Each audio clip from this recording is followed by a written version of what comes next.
반갑습니다. 영락교회 성도분들과 함께 말씀으로 만나 배워서 너무 감사드리고, 또 초대해 주신 목사님과 교회 분들 그리고 또 선교회 분들에게도 진심으로 감사드립니다. 저는 한동대학교에서 교목으로 섬깁니다. 교목이라는 직이 익숙하지는 않으실 겁니다. 회사에는 사목이 있고요, 그리고 병원에는 원목이 있고요, 학교에는 교목이 있습니다. 일반적인 목사님들과 역할과는 좀 다릅니다. 저는 대학교에서 강의를 하고요, 기독교 대학으로서 학생들이 배워야 될 기본적인 필수 교과목들이 있거든요. 그 학점에 해당하는 과목들을 강의로도 만나고, 또 학생들을 목양하고 양육하고 채플과 같은 예배들을 진행하는 역할들을 맡고 있습니다. 오늘 저녁에 이제 학원 선교라는 주제로 보성학원, 대강학원, 영락학원, 이렇게 많은 또 관련된 분들도 계실 텐데, 함께 또 학원 선교를 하신다니까 제 마음도 따뜻합니다. 제가 대학생들과 주로 이렇게 사역을 하다 보니까 말이 좀 거칠기도 하고요. 일반적인 이렇게 언어보다는 조금 빠르게 한다든지 그럴 수도 있습니다. 그러면은 젊은 청년 목사가 와서 이렇게 열정을 나누구나 하고 열린 마음으로 받아주시면 은혜가 될 것 같습니다. 제가 또 20대 청년들과 함께 목양하고 사역하고 가르치면서 보고 겪고 몸으로 보게 되는 다양한 경험들도 함께 꼭 나눌 수 있는 시간 되었으면 좋겠습니다. 잠깐 제가 기도하고 시작하겠습니다. 삼시세끼 밥만 먹으면 사람인 줄 아는 어리석은 우리에게 사람이 밥만 먹고 사는 것이 아니라 하나님의 말씀으로도 살아야 될 줄을 알려주시고, 그 소명과 은혜와 그 감사를 주신 주님 감사합니다.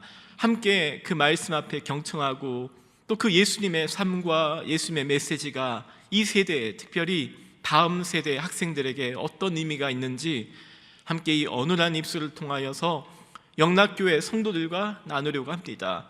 말씀을 준비한 제게도, 말씀을 듣는 우리 성도들에게도 함께 우리 안에 계신 성령님이 함께 만나 기뻐하고 감사하고 감격하고 다짐하고 돌아가는 예배되게 하여 주시되, 저 문 열고 들어올 때는 아무런 기대가 없었을지라도 저 문 열고 나갈 때는 우리 안에 말씀이 심겨지고, 맞아, 예수님 그런 삶 사셨지 하고 다짐하며 돌아가는 오늘 예배되게 하여 주시옵소서. 이 모든 말씀 예수님의 이름으로 기도드립니다. 아멘. 한국 사회에는 청년들에 대한 담론이 정말 많이 형성됩니다. 아마 여러분도 많이 들어보셨을 겁니다. 통계청에서 청년 실업률들을 매년마다, 매 분기마다, 매 달마다 이제 보고를 합니다. 발표를 합니다. 이번 달 청년 실업률이 25.6%입니다. 굉장히 안 좋다는 얘기입니다. 대한민국에서 통계 작성한 이래로 역대 최저이자 최악의 기록입니다. 청년들이 일을 하고 싶어도 직장을 못 구합니다. 비정규직이 65%입니다. 그러니까 이제 일자리를 구할 수 없으니까요, 흔히 말하는 알바를 해야 됩니다. 그 비율이 65%라는 얘기입니다. 청년들이 집 구한다는 얘기는 이제 하늘의 별 따기가 되었다고 하죠. 우리나라에서 최초로 빚을 질 수 있는 나이가 19세부터 빚을 질 수 있습니다. 은행에서 대출이 가능합니다. 우리나라 20대 평균 부채가 얼마인 줄 아십니까? 2,203만 원입니다. 대학생들만 본다면요, 대학생들의 58.4%가 빚을 지고 있습니다. 다 학자금일 겁니다. 그리고 그 빚을 지고 있는 20대 대학생들의 평균 부채가 얼마인 줄 아십니까? 1,321만 원입니다. 그러니까 이렇게 사는 게 녹록하지 않습니다. 청년들이 생각보다 뭔가 열정이면 되지, 이게 현실적으로 참 어려운 시대를 우리 청년들, 우리가 MZ세대라고 불려지는 20대 학생들이 보내고 있습니다.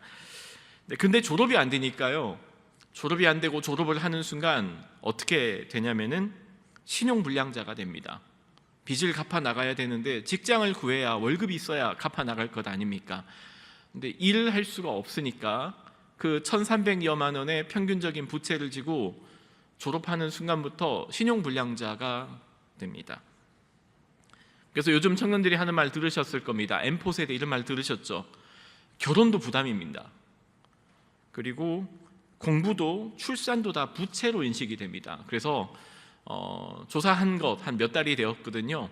결혼할 계획이 있습니까? 했더니 청년들의 56%가 난 결혼 안 할 거예요 대답을 합니다.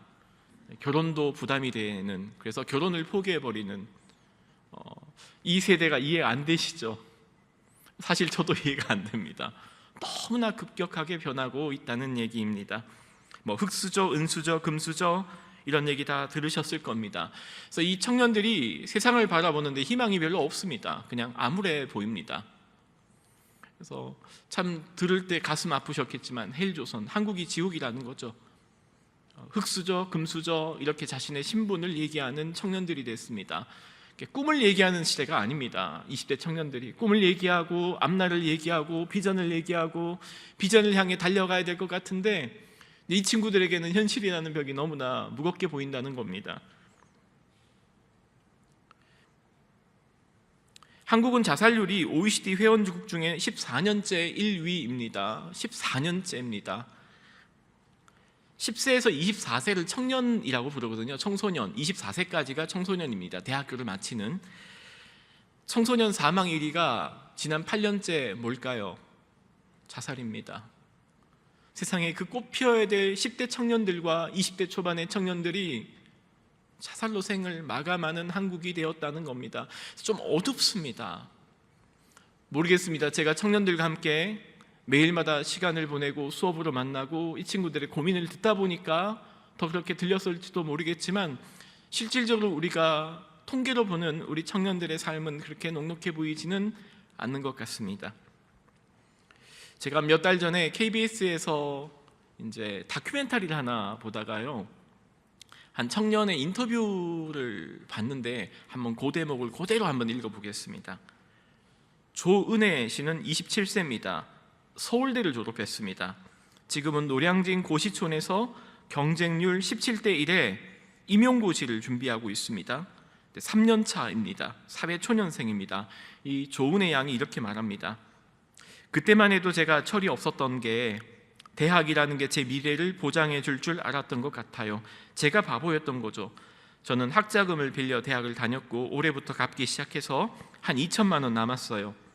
그런데 어쨌건 감사한 건 최선을 다해서 아직 취업 못한 딸을 위해 방세를 내주시고 있는 부모님이 계시니 금수저죠.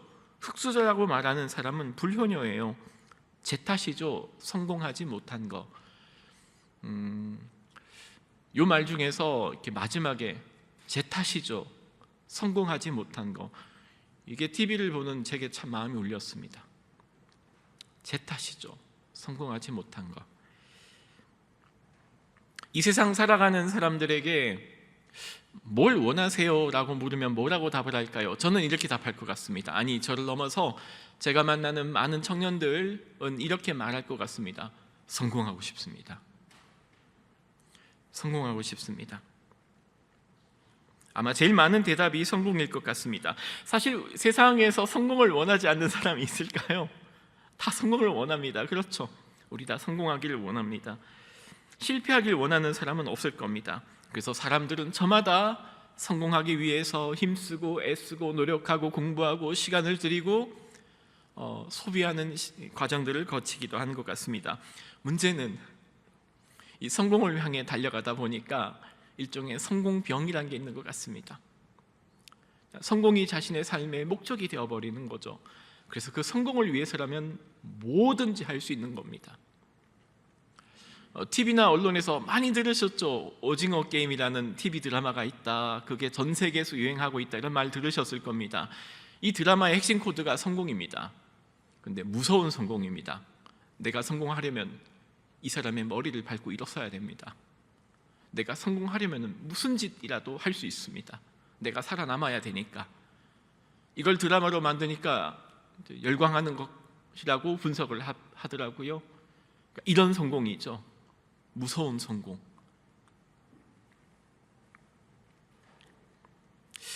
문제는 이런 어떤 건강하지 않은 병적인 성공이라는 게 그리스도인들의 삶 가운데도 들어오는 것 같습니다. 특별히 제가 만나는 청년들은 그렇습니다. 우리 청년들의 삶 가운데도 성공이라는 게 인생의 좋은 중요한 목표가 되는 거죠. 참 부끄럽지만 이제 저는 목사지 않습니까?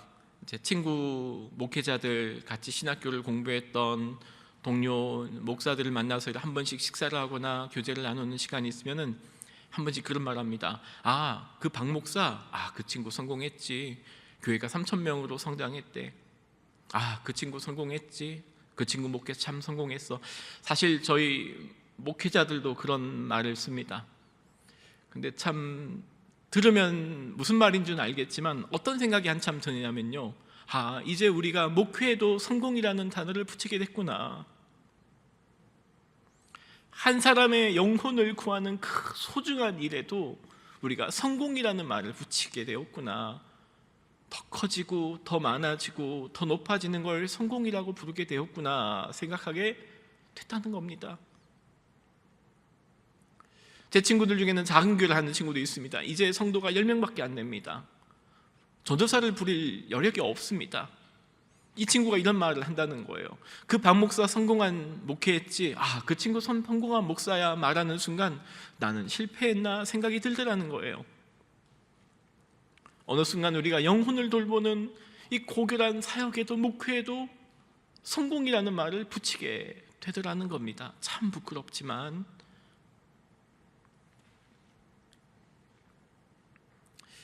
오늘 제가 마태복음 20장 20절부터 말씀을 읽었습니다. 20절이 이렇게 시작합니다. 그때에 세베대의 아들의 어머니가 그 아들들을 데리고 예수께 와서 절하며 무엇을 구하니. 먼저 이렇게 시작하죠. 그때에. 그때가 언제일까요? 저희는 안 읽었습니다. 오늘은. 본문 살짝 앞에를 보면 그때가 언제인 줄 알겠죠. 이 세베대의 어머니가 누구냐면은 우리가 흔히 아는 야고보와 요한의 어미입니다. 이 야고보와 요한의 어미가 예수님께 와가지고 저기 예수님 뭘 좀 부탁을 드릴 게 있어요 라고 온 겁니다. 근데 그때라는 말이 중요한 겁니다. 그때가 언제냐는지를 앞에 본문을 보시면요, 이제 예수님께서 인류 대속의 그 놀라운 십자가를 향해서 올라가려고 예루살렘을 향하여 다리에 힘을 내고 한 발짝 한 발짝 걸어가는 그때를 얘기합니다. 예수께서 뭐라고 말씀하시면 인자가 예루살렘에서 장로들과 서기관들과 바리새인들에 의해서 내가 죽임을 당하게 될 거라고 예수님께서 그 3번의 십자가의 죽음을 예고하는 장면이 있거든요. 그 대목입니다. 바로 그때에 예수께서 십자가를 향하여 인류 구원의 대속이라는 놀라운 일을 위하여 예루살렘을 향하여 걸어 올라가는 그때에, 그러니까 중요한 순간인 거죠. 무거운 순간인 거죠. 예수님의 인류 구원을 향한 그 놀라운 사명이 시작하는 바로 그 순간에 세베대의 어미가 찾아옵니다. 그리고 21절 뭐라고 얘기하죠? 예수께서 이르시되 무엇을 원하느냐 이르되 나의 이 2 아들을 주의 나라에서 하나는 주의 우편에 하나는 주의 좌편에 앉게 하옵소서. 예수님께서 아마 요즘 말로 바꾸면 이렇게 말할 수 있을 거예요. 어떻게 오셨어요? 뭘 도와드릴까요? 할 수 있을 텐데 예수님은 이 세베대의 어미의 마음속에 뭔가 원하는 욕구가 있다는 걸 간파하신 것 같습니다. 그래서 그냥 직역으로 묻습니다. What do you want? 무엇을 원하느냐? 그랬더니 이렇게 말합니다. 주님, 제 아들 2 아시죠? 근데 주님 왕 되시면요, 하나는 우의정 삼아 주시고 하나는 좌의정 삼아 주십시오. 이걸 뭐라고 부르죠? 치맛바람입니다. 이걸 또 인사청탁이라고도 부릅니다.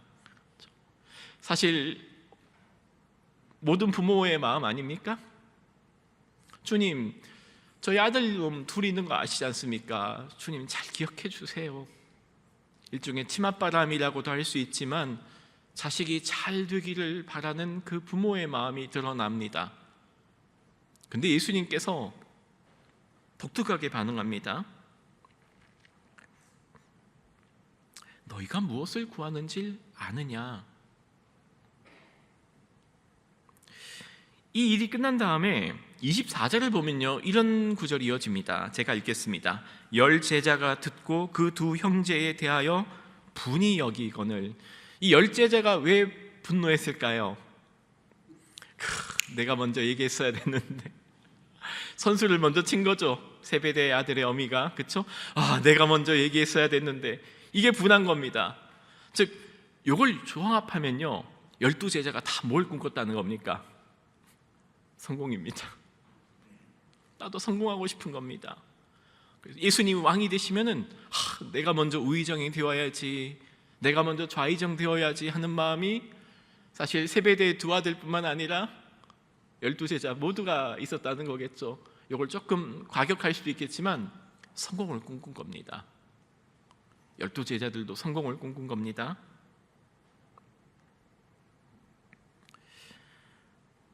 예수님의 제자들처럼 우리는 성공을 원합니다. 그럼 오늘 중요한 일을 하나 해야 되는데요, 그럼 뭘 성공이라고 우리가 말할까요?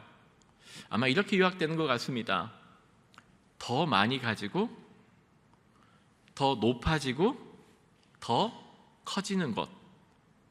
직책으로 본다면 더 높아지는 거고, 건물로 보면은 더 많아지는 거고, 평수가 넓어지는 거고, 돈으로 보면은, 그렇죠? 영향력으로 본다면은, 지위로 본다면은 더 커지고 더 많아지고 더 높아지는 것, 이걸 성공이라고 말하는 것 같습니다. 근데 저희는 그리스도인이지 않습니까? 이제 질문을 하는 거죠. 자, 그러면은 우리 그리스도인들은 이 성공이라는 말을 어떻게 이해해야 될까?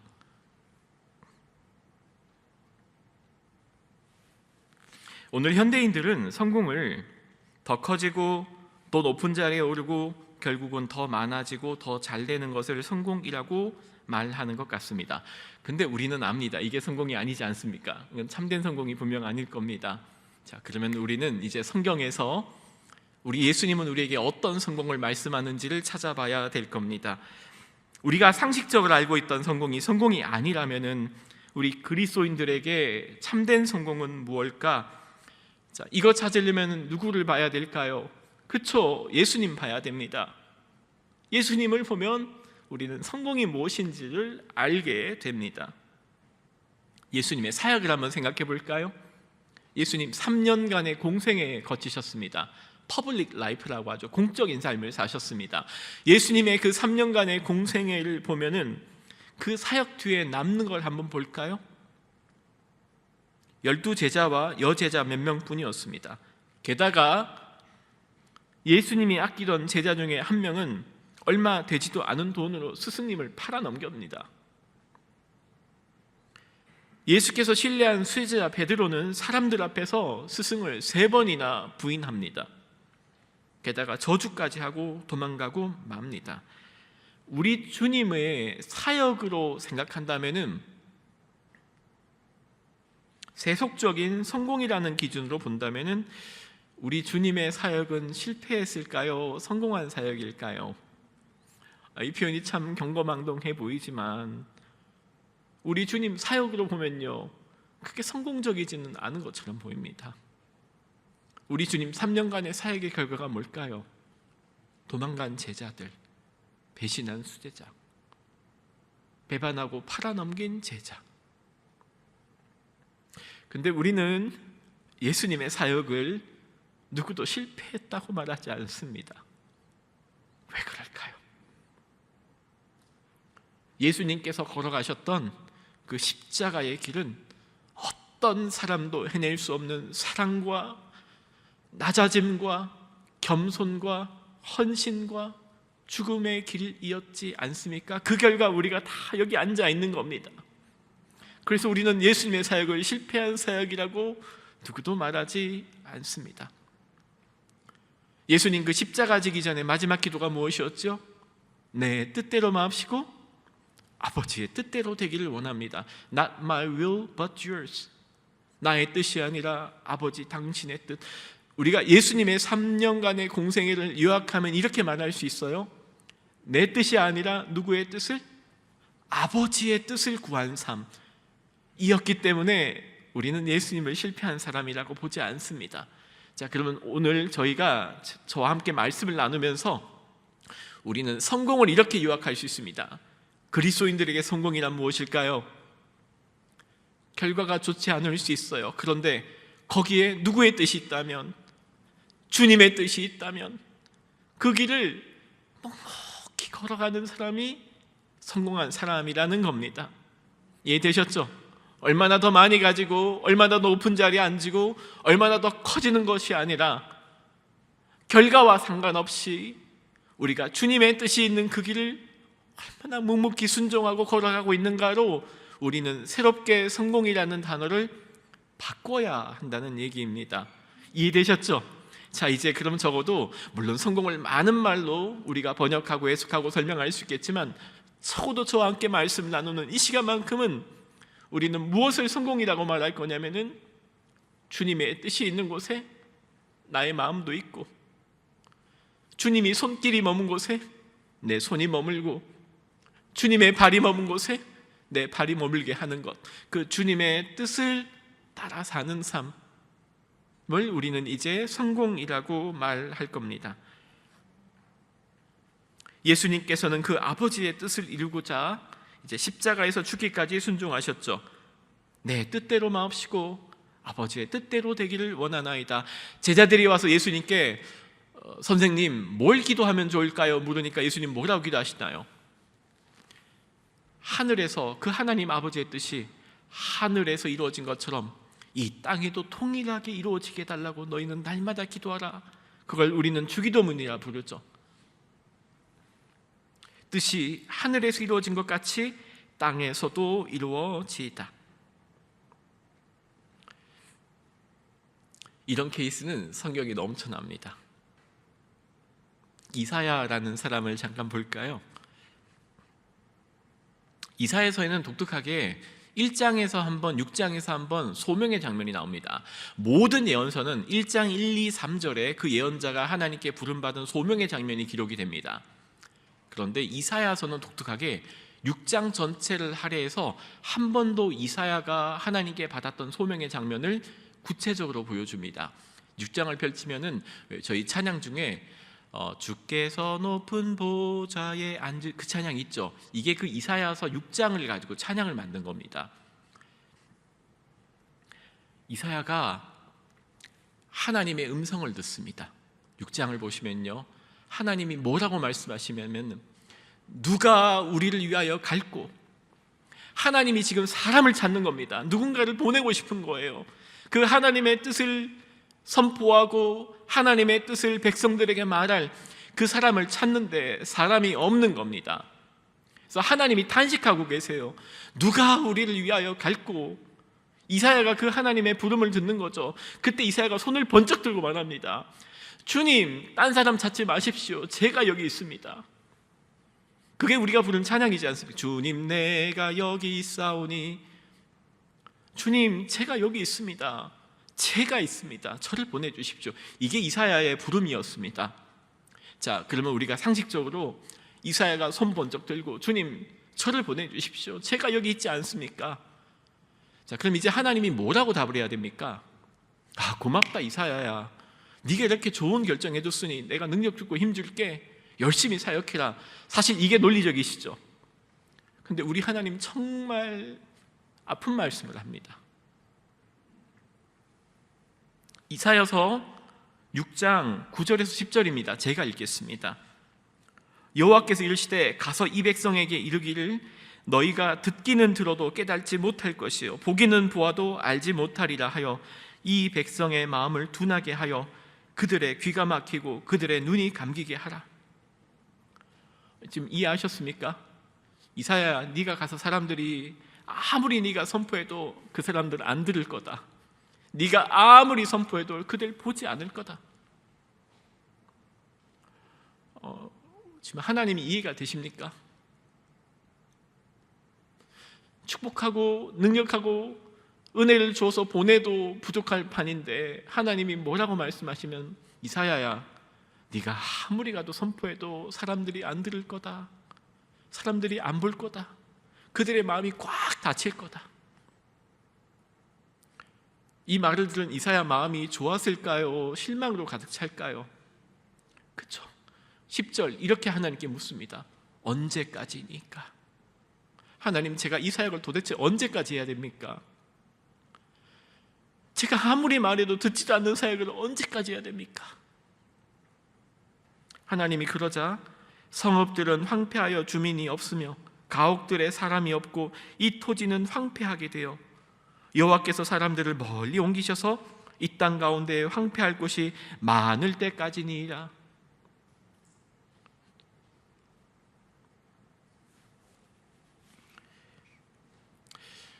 우리 관련 성경에는 이사야의 죽음의 이야기가 실려 있지는 않습니다.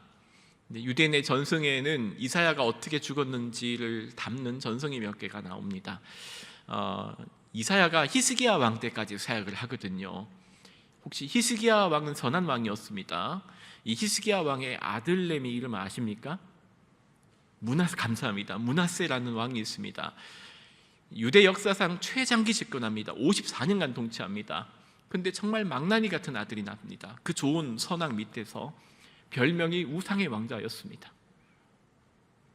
이사야가 말씀을 전하자 므낫세가 그게 너무나 듣기 싫은 겁니다.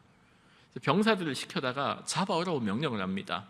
이사야가 어디 숨냐면 숨을 곳이 없어서 큰 나무 고목 둥치 속에 숨습니다. 그래서 그걸 보고했더니 므낫세가 그 나무를 그대로 잘라서 내 앞에 가져오라고 말합니다. 그리고 이사야가 나무 안에 그 고목 안에 들어있잖아요. 그래서 므낫세가 톱으로 썰어서 순교를 당합니다. 제가 질문 하나 드리겠습니다. 우리 영락교회 성도님들 잘 대답하셔야 됩니다. 이사야는 성공한 사역자입니까? 실패한 사역자입니까? 대답 잘 하셔야 됩니다. 이사야는 성공한 사역자입니까? 실패한 사역자입니까? 실패도 이런 실패가 없습니다. 근데 우리는 이사야를 실패한 사역자라고 말하지 않습니다. 왜 그럽니까? 그 길이 실패로 예정돼 있다 할지라도 하나님의 뜻이 있는 그 길을 묵묵히 걸어갔기 때문입니다. 40년간을 예언자로 활동합니다. 사람들이 듣지를 않습니다. 마음이 열리지가 않습니다. 완악해질 대로 완악해졌습니다. 근데 포기하지 않는 거죠.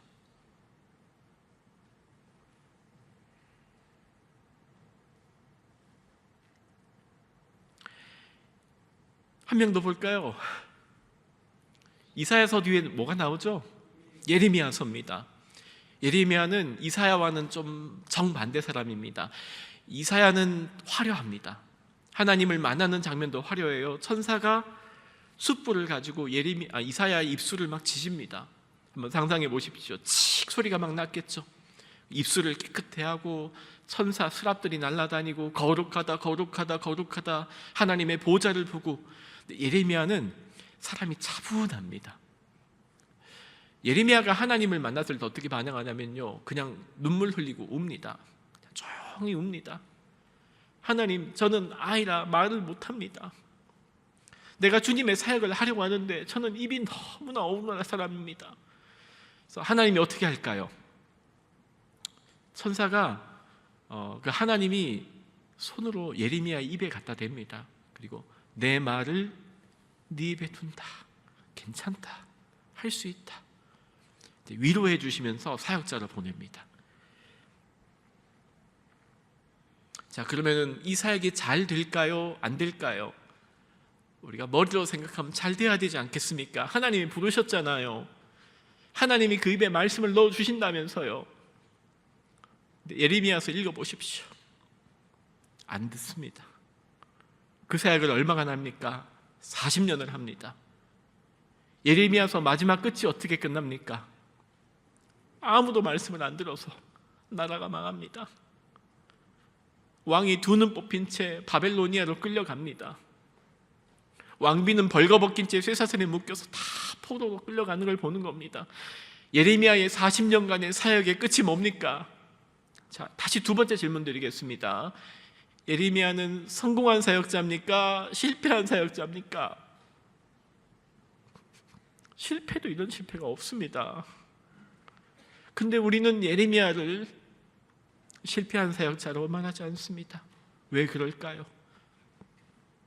그럼에도 불구하고 사람들이 안 듣고 그 사역이 성공적이지 못할 것으로 예견돼 있다 할지라도 하나님의 뜻이 있는 것을 묵묵히 인내하며 겸손과 섬김과 기도로 그 길을 걸어갔기 때문입니다.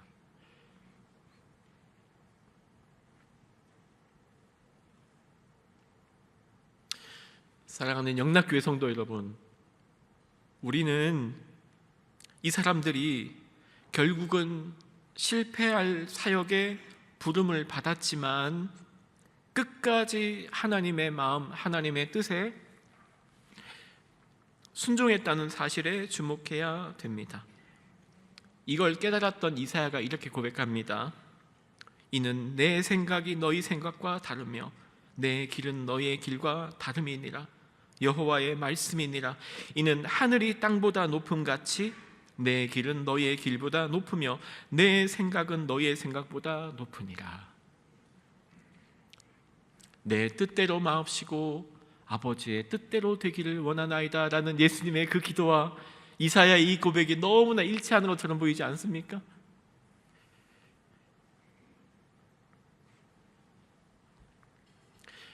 이번 선교대회 때 이제 주강사님으로 주승중 목사님이 이제 오십니다.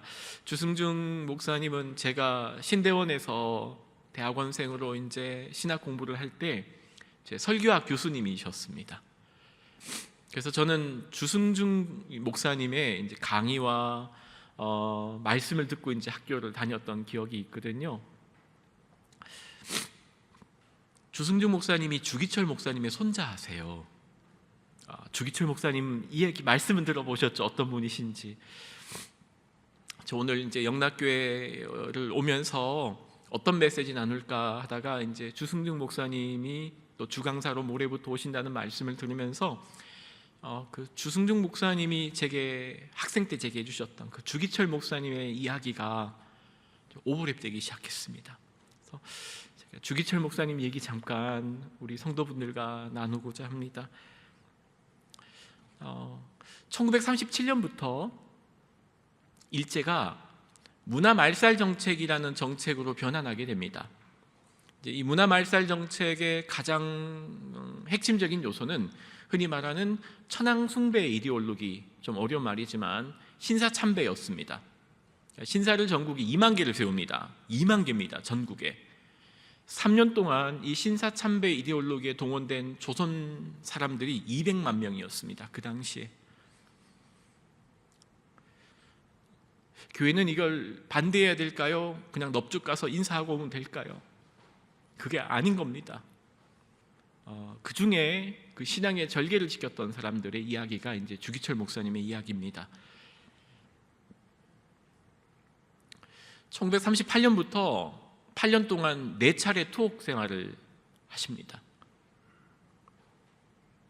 주 목사님은 하나님 한 분 외에는 어떤 것도 절할 수 없다고, 우상 앞에 절하고 편안한 삶을 누리는 것을 절대 주님의 뜻이 아니라고 믿으셨기 때문에 고난당하고 핍박당하면서도 그 고난을 인내하셨던 분입니다. 이제 38년부터 44년까지 8년에 걸쳐서 4번의 투옥 생활을 하게 됩니다. 감옥에서 말할 수 없는 고문을 당했다고 합니다. 이제 형사들이 하루가 멀다 하고 와서 매질하고 때리고 매달고, 매질이 지겨워지면 거꾸로 매달아서 채찍으로 후려치고, 그네뛰기라고 불렀대요. 사람을 거꾸로 묶어놓고 몽둥이로 이쪽에서 휘청 치면은 휘청하고 절로 갈 거 아닙니까? 그럼 또 반대편에서 휘청 또 치는 겁니다. 전기 고문에 고춧가루 주전자를 가득 입과 코에 들이다 붓기도 하고, 주목사님 소천하셨을 때 손톱 발톱 20개, 손톱과 발톱이 하나도 없었습니다. 대나무 꽃차기로 20개 다 찔러 넣은 겁니다. 그리고 빠지지 않은 손톱과 발톱은 뺀지로 다 뽑았습니다. 망치로 발을 쳐가지고 발가락이 뭉개진 적도 있습니다. 목사님 생식기에 대나무 꼬챙이를 찔러 넣기도 합니다. 이제 피오줌을 보시는 거죠. 고문을 당하다가도 하루에 여러 번 기절하셨답니다. 그리고 그때마다 주님, 내 생명을 거두가 주옵소서 기도했답니다. 이제 말을 안 듣자 이제 일제가 회유 작전을 피는 겁니다. 어떤 식으로 회유 작전을 폈을까요? 집에 보내는 겁니다. 사실 목사님 투옥 중에 가족들이 철저한 탄압 앞에 팔순의 노모, 병든 사모, 어린 애들까지 주던 배급을 다 끊습니다. 그리고 도와주면은 또 그 도와준 사람까지 탄압하는 겁니다. 사택에서 쫓겨납니다. 아무도 도와주지 못하게 합니다. 정말 굶겨 죽이려고 했답니다. 그래서 교회 성도들이 그 사실을 아니까 뭘 하냐면은 그냥 그 마을길 지나가면서 좁쌀 한 줌 들고 있다가 그냥 집 마당 앞으로 휙 던지고 밤에 도망가는 겁니다. 이제 주강주 장로님이 뭘 했냐면 아침에 일어나서 그 좁쌀 줍고 있는 거예요. 흙 속에 담겨 있는 마당에 있는 그걸 먹어야 되니까. 근데 그 비참한 삶을 살고 있는 가족을 보여주는 겁니다. 주목사님한테. 주목사, 이제 당신 자신은 신사참배 안 해도 좋다. 아무런 제재하지 않을 테니 다른 사람에게 신사참배해서는 안 된다고 말하지 마라. 당신은 안 해도 좋다.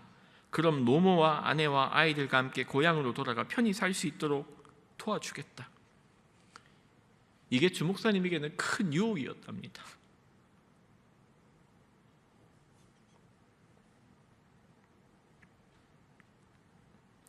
주목사님이 마지막 네 번째 투옥 전에 이제 세 번째 투옥하고 나서 이제 잠깐 풀려날 때가 있었거든요.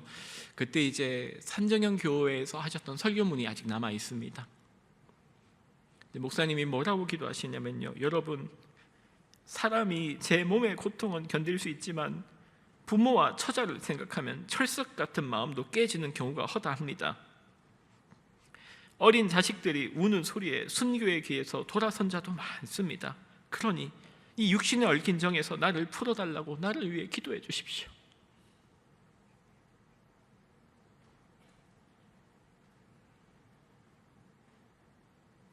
근데 다 주기철 목사님 같지는 않으셨던 거 잘 알지 않습니까? 우리가 아는 것처럼 1938년 이제 9월 6일 제 27회 장로회 총회에서 신사참배를 이제 가결하게 됩니다.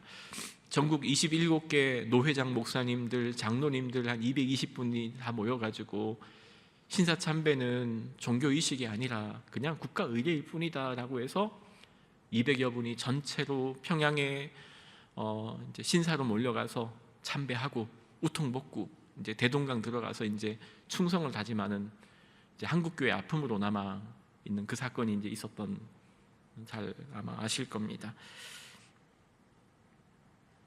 이 평양 노회에서 신사 참배를 가결하기 전에 주기철 목사님 다시 이제 마지막 투옥을 하게 됩니다. 세 번째 투옥을 하게 됩니다. 자꾸 반대 운동을 벌이니까. 그때 오정모 사모님이 면회를 가셨답니다. 보통 면회를 안 시켜주던 순사들이 그날따라 면회를 시켜주더랍니다. 그래서 이제 오정모 사모님이 오래간만에 주목사님을 만났는데 주목사님이 사모님을 만나자마자 간증을 하시더랍니다. 이렇게 말씀하시더래요. 여보, 간밤에 나 주님 만났어. 여보, 어떻게 된 일입니까? 했더니 주목사님이 어젯밤에 있었던 일을 말씀하시더랍니다. 한 달 동안 잠을 안 재우더랍니다. 잠잘만 하면 와서 소리 지르고 깨우고 이제 물로 붓고, 감옥 안에서도 보통 수갑을 뒤로 이제 채워서 착고를 채우고 있으니까 늘 불편하게 이제 새우잠을 자야 됐는데, 그날 밤 이렇게 누워 있는데 어디선가 주기철 하는 소리가 들리더랍니다. 또 간수가 부르나 하고 있으셨답니다. 근데 두 번째 주기철. 그제서야 자세를 잡고 앉으셨답니다. 그리고 문 쪽을 보니까 세 번째 주기철 하는 소리와 함께 주님이 서 계시더랍니다.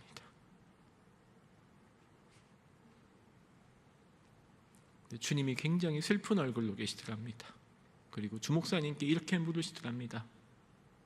너도 나를 떠나려나? 너도 나를 버리려느냐?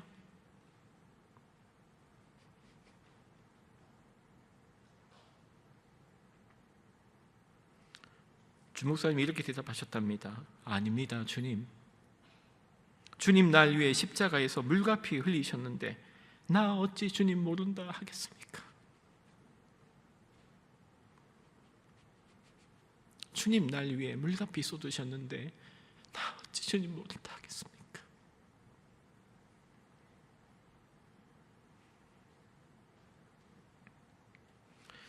이제 모레 오시는 주승중 목사님이 주기철 목사님 얘기를 해주실지는 잘 모르겠지만, 주기철 목사님이 마지막 오종모 사모님하고 면회했을 때 이렇게 말하셨대요. 여보, 따뜻한 숭늉 한 잔 마시고 싶소. 그러니까 뭔가 주기철 목사님이 위대하고 뭔가 초인적인 힘이 있어서 그런 게 아니라는 겁니다. 똑같이 가족 생각하면 눈물이 나오고 마음이 아프고 늙은 노모와 처자식 생각하면 마음이 저리는 분이었다는 겁니다. 제가 주목사님 말씀을 드리는 이유는 이겁니다. 성공이라는 주제를 다루고 있잖아요. 제가 질문 마지막으로 드리겠습니다. 잘 대답하셔야 됩니다.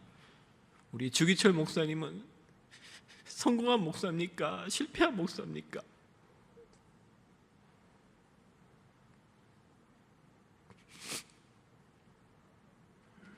실패도 이런 실패가 없습니다. 실패도 이런 실패가 없습니다. 근데 우리는 주기철 목사님을 실패한 분이라고 말하지 않습니다.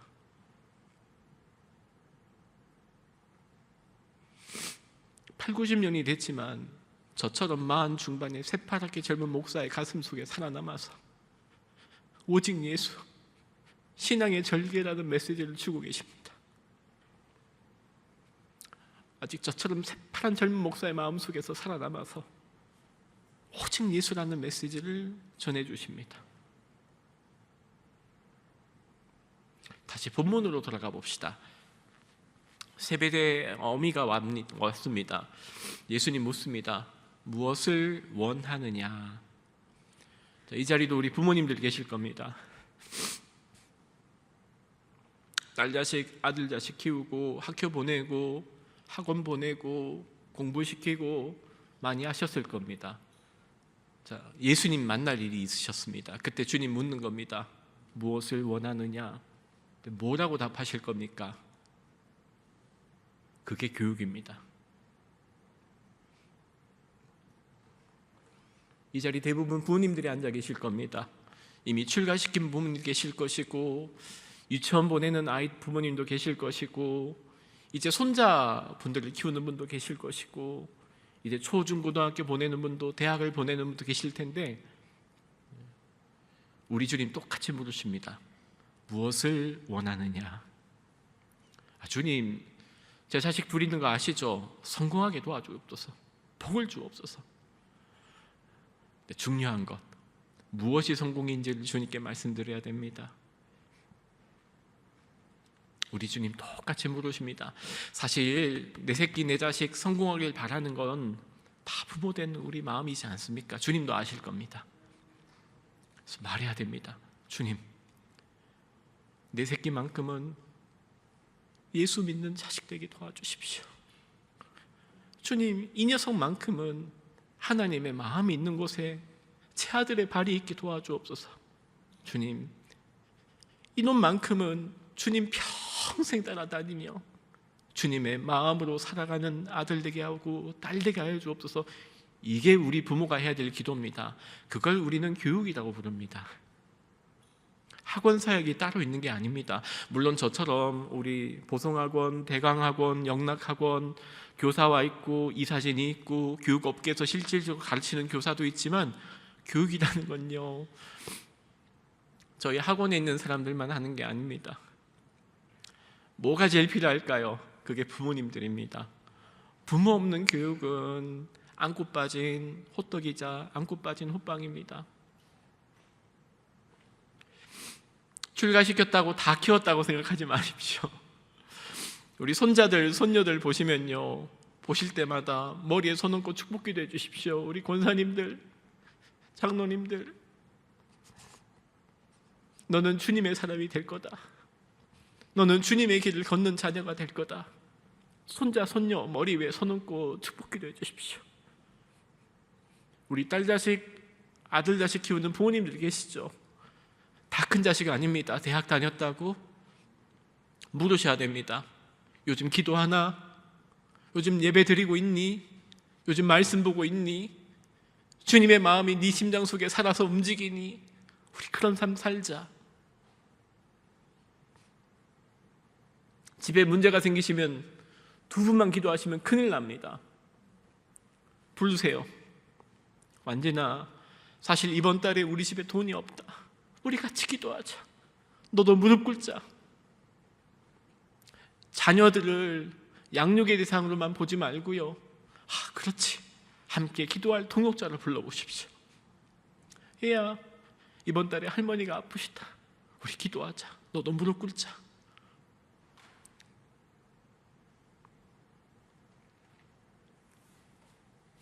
메시지를 마무리하겠습니다. 무엇이 성공이고 무엇이 실패입니까? 이제 우리가 다음 세대에게 그걸 가르쳐야 됩니다. 좋은 직장, 연봉 많이 받고 남들 버는 돈 너도 많이 벌어서 남들 사는 집만큼 너도 크게 집 짓고, 아닙니다. 실패해도 괜찮다.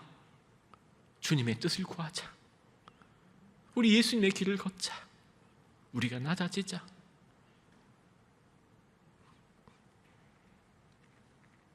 무엇을 원하느냐? 우리 주님은 아직도 우리에게 물으십니다. 지금도 부모된 우리에게, 선생된 우리에게 묻습니다. 학원 선교의 시작은요, 가정입니다.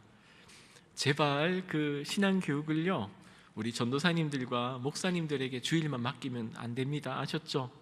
월화수목금토가 훨씬 많지 않습니까? 가정에서 함께, 가정 예배는요 최고의 신앙교육입니다. 복잡하게 하지 않으셔도 괜찮습니다.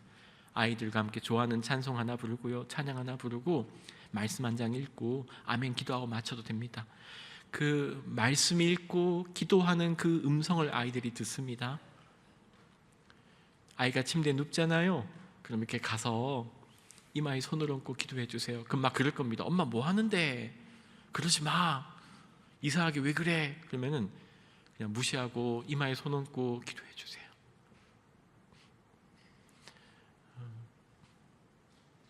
부모들이 기도하는 모습을 보고 잔 자녀는요, 나중에 이 친구들이 자기 인생에 문제가 생겼을 때 기도합니다.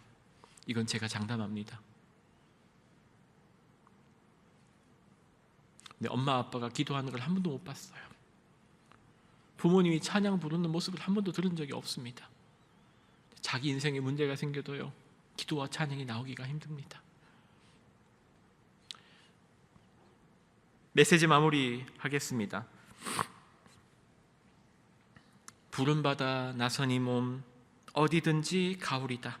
괴로우나 즐거우나 주만 따라 가오리니 어느 누가 막으리까? 죽음인들 막으리까? 찬양하시죠. 3절이 이렇게 시작합니다. 존귀 영광 모든 권세 주님 홀로 받으소서. 멸시천대 십자가는 제가 지고 가오리다. 근데 저희가 가끔씩 잘못 부르는 거 아시죠?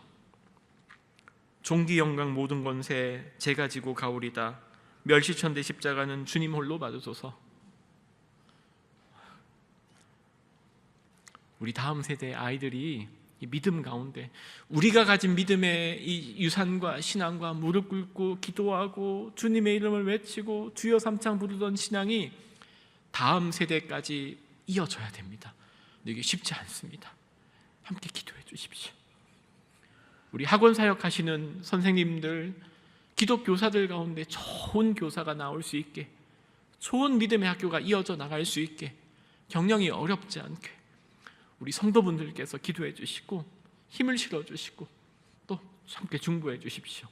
함께 하나님의 나라 세워가는 저는 한농대학교에서, 그리고 우리 성도분들께서는 기도로 함께 지원해 주시고 하나님의 나라 함께 세워가는 학원 선교 되기를 기도합니다.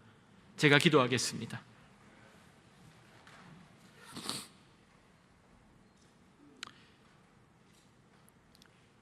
삼시세끼 밥만 먹으면 사람인 줄 아는 우리였습니다. 그 새끼 잘 먹으면 성공했다고, 그 새끼 고기 반찬으로 먹으면 잘 산다고 말하던 시대였는데, 제가 말씀을 내려다보면 밥만 먹고 산다고 사람이 아닌 것을 잘 압니다. 사람이 떡으로만 사는 것이 아니다. 하나님의 입에서 나오는 말씀으로 살아야 됨을 알려주시고, 사람이 먹어야 될 영적인 양식이 있음을, 생명의 양식이 있음을 알려주시고, 그 말씀 가운데 우리를 먹이시고 이끄신 주님 감사합니다. 이제 중요한 사역이 뭐냐면, 이 생명의 양식이, 하나님의 말씀이 다음 세대까지 이어지는 일입니다. 우리 세대만 끝이 나지 않게 하여 주시고, 지금을 살아가는 초등학생, 유치원생, 중고등학생, 대학생, 우리가 MZ라고 불려지는 이 다음 세대까지 하나님의 나라의 마음과 주님의 뜻이 이들의 심장되는 그 일 위해서 함께 기도하고 격려하고 지원하고 지지하는 교회와 학교 되게 하여 주옵소서. 이 모든 말씀 예수님의 이름으로 기도드립니다. 아멘.